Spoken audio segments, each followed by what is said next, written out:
everyone to our closing program. We really hope that you enjoy our presentations from the children tonight that they have prepared. We will begin with our first grade class and move up from there.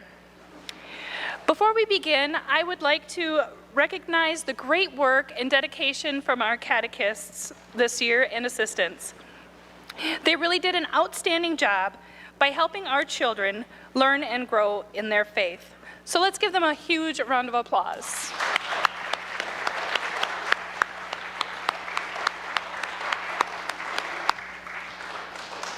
I would now like to invite Lori Walker and Carol Toombs and their first graders to come forward. They will be reciting the Lord's Prayer.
Wonderful job, girls.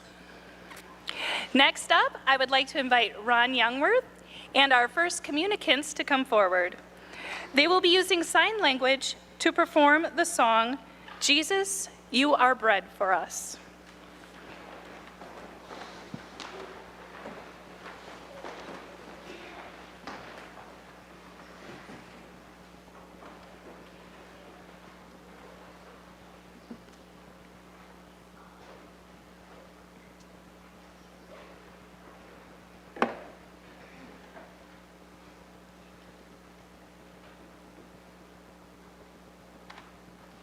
One moment, please.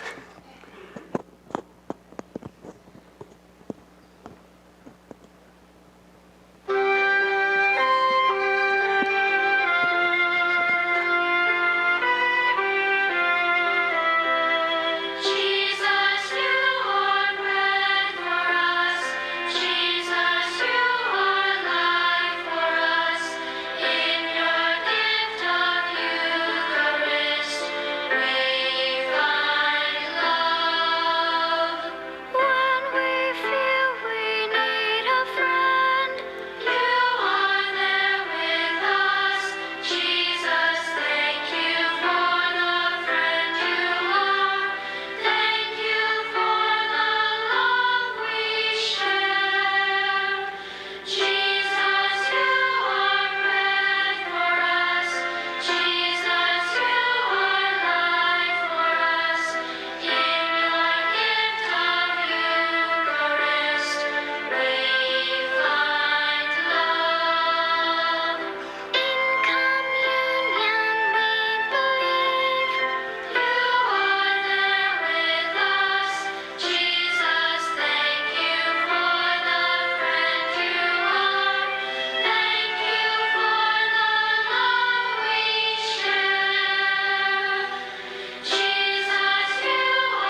Follow Jesus.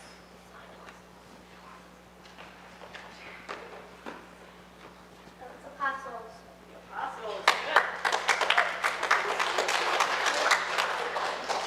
We'll take a church history. 400. The people who gathered to worship in the name of Jesus Christ.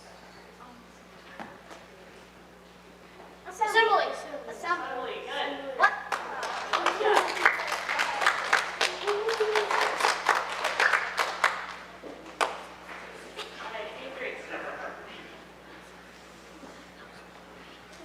God's promises, 400.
Long ago, when the judges ruled in Israel, there was a terrible famine. No one had enough to eat. It was very sad. It was sad, very, very sad. A man named Amalek and his wife Naomi took their 2 sons to another land. Here they come now. See how Naomi is carrying a huge sack of their belongings? See how she's bent over with the weight? Hey boys, come help your poor mother carry this stuff. Where do those boys get to every time? Their work. The family settled in Moab. See how Naomi is setting up a tent? Notice Naomi is setting up the tent. Where are those boys? Then another terrible thing happened. Naomi's husband died. It was sad, very, very sad. But life went on. Naomi's 2 sons got married. So Naomi had 2 new daughters-in-law. One was named Oprah and the other was named Ruth. I think I like Ruth the best because of her name. It's easier to say. I have 2 new daughters. How lovely. It was happy, very, very happy. Then another terrible thing happened.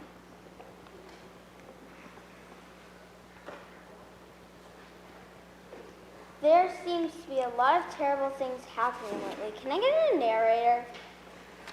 Naomi's 2 sons died. It was sad, very, very sad. Naomi was upset. First my husband died, and then my 2 sons. I think I'll go back to Judah where I came from. We'll come with you. Yes, we'll go together. That's very kind, but you girls stay here in your homeland. I'll be fine myself. Well, see ya. I like that plan. I'm out of here. Naomi, I'm not gonna leave you. I'll go where you go, and your God will be my God. Are you sure? It's gonna be a long trip, and I'm not carrying everything myself this time. Ruth and Naomi hugged each other. It was happy, very, very happy. Then Ruth and Naomi trudged back to Judah, uphill and downhill, with the wind blowing against them and the wind at their backs. On and on they went. When they got to Judah, they had to figure out a way to get food. Ruth, maybe you should go to the fields and pick up the grain the workers leave behind for the poor people. Would that really be fair to the poor people for us to take their grain? Ruth, look around. We are the poor people. So Ruth went out to the fields to pick up leftover grain. She bent over to pick up the grain until her back hurt. See how she's holding her aching back? It was sad, very, very sad. While she was working, the owner of the field came over to talk to Ruth. I've been watching your hard work. Why don't you come over and eat lunch with us? Me, but I'm a foreigner. Nobody eats lunch with foreigners. I know, but I also know how nice you've been to your mother-in-law. So Ruth ate lunch with Boaz and his workers. It was happy, very, very happy. They ate and ate. They ate some more. They ate until they were full. That night, Ruth showed Naomi how much grain she'd gathered. Wow, that's a lot of grain. Where do you get that all? I worked in the fields for a man named Boaz. Boaz, you're kidding. He was related to my husband. Hey, maybe he'll marry you. Because your husband died. And that's exactly what happened.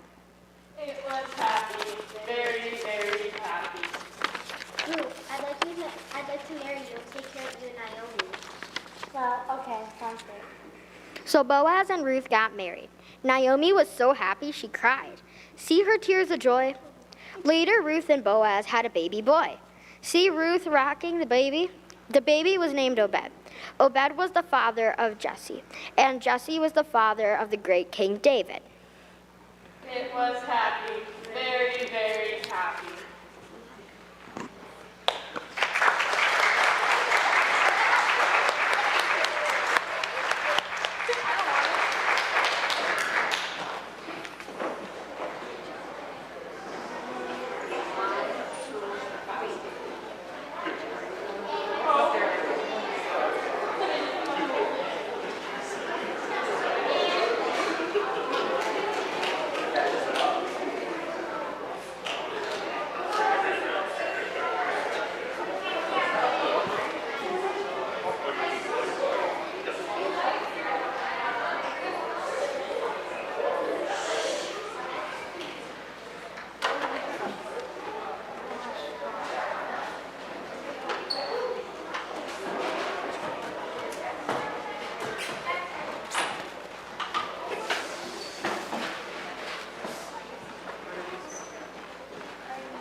Okay, thank you everyone for coming. Pope Francis once said that the Ten Commandments are the invitation to enter a faithful and loving relationship with God. In learning all that we did this year, us 7th and 8th graders have shown our relationship with God, not only through the Ten Commandments, but also through our understanding and education through the Alpha and Chosen programs. So, without further ado, welcome to the 7th and 8th graders' version of the story of Moses, the Ten Commandments. Enjoy the show.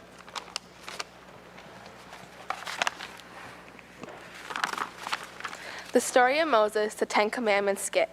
God promised the Israelites a special place to live. But before they got there, God wanted them to understand his rules.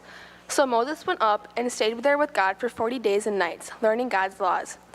God then took 2 big pieces of stone. On them, he carved the 10 Commandments, 10 special rules for us to obey. It had been 2 months since the Israelites left Egypt. They had set up camp at the base of Mount Sinai.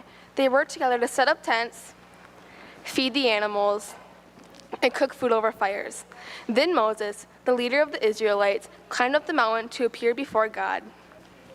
Moses, come up the mountain to me. This mountain is a little taller than it looks down below. Good thing I'm wearing these new sandals. I wonder what God has to say to me. Tell the Israelites that if they obey me, they can be my special people. Now Moses climbed back down the mountain to report what God said. Whoa, this mountain is slippery. Good thing I have my no-skid tread sandals. When Moses reached the bottom of the mountain, he motioned for the Israelites to come over to where he stood. Okay, listen up, guys. Here's what God had to say. Moses told the Israelites what God had said. When Moses reminded the Israelites what God had done to Egypt, they all nodded their heads. When Moses told them that if they obeyed God fully and kept his covenant, that they would be God's people, they gave each other high fives. Then Moses climbed the mountain again to report back to God. Ooh, this mountain is definitely higher than I thought. Good thing my new sandals are nice and comfy. After Moses told God what the people said, God sent Moses back down the mountain to prepare the people to hear from God again. So back down the mountain Moses went. Here we go, up and down and down and up. Good thing my new sandals come with a 40-year warranty. Moses waved to the Israelites. He told them to get everything nice and clean because God would speak again in 3 days. So the Israelites washed their clothes and got ready for the big day. On the morning of the 3rd day, thunder roared and lightning flashed, and a cloud came down the mountain.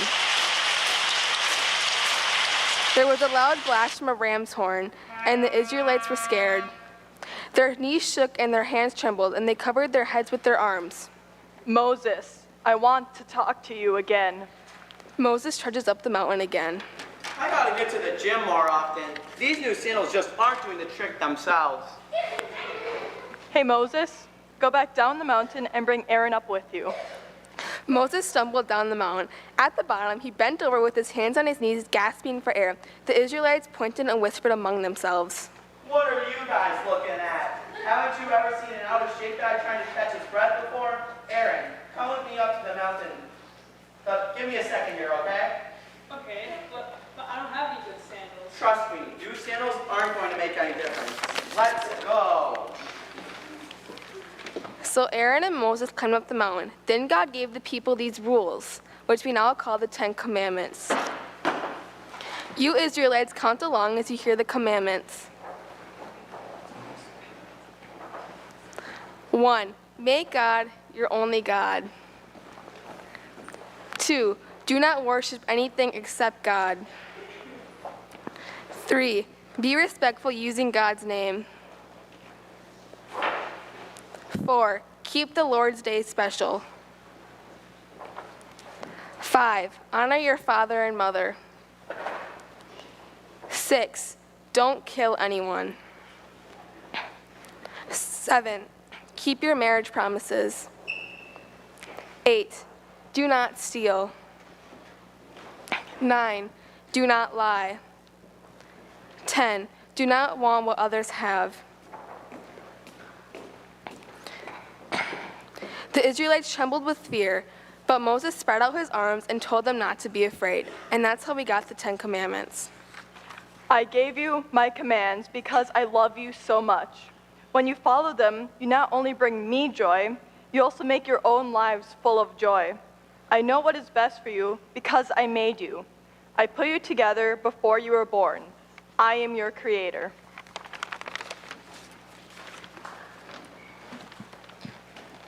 Thank you, God, for those words of wisdom. I couldn't agree more. Thank you guys for coming to our version of the Ten Commandments, and I hope you enjoyed the show. Have a good night.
All right, what a wonderful job, huh? I love this, the Ten Commandments skit. Let's give them all a big hand, right? Okay, again, thank you all for being here. We cannot move forward without acknowledging our high school students who helped prepare the meal this evening, and they are now cleaning up. And their catechists, Jim, Faye, and Ted Kreitzer. So let's give them a big round of applause for doing such an awesome job.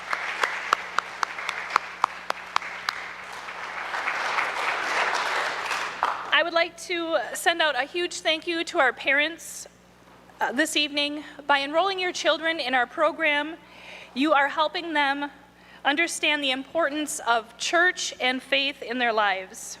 You're setting great examples for them and play a huge role in helping them build strong faith foundations. So thank you to our parents.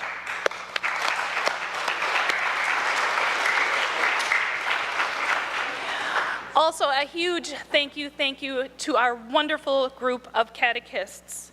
Each week, they dedicate their time, talents, and patience to help our children understand more about their faith. So thank you.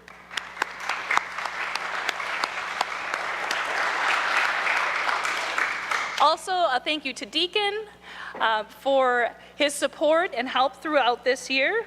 Thank you, Deacon.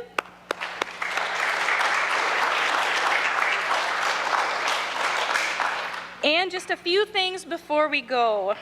Mark your calendars for August 14th. After much anticipation, we're bringing the picnic back. That's right, folks, that's right. That's right.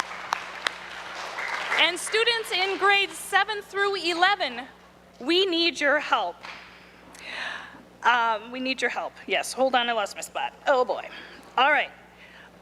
This is a great way for our confirmation candidates to get the hours, the service hours that they need for their confirmation, and also for the others to experience good stewardship within our parish community. So students, if you have not signed up already, there is the sign-up board in Marion Hall, so please be sure to stop by on your way out.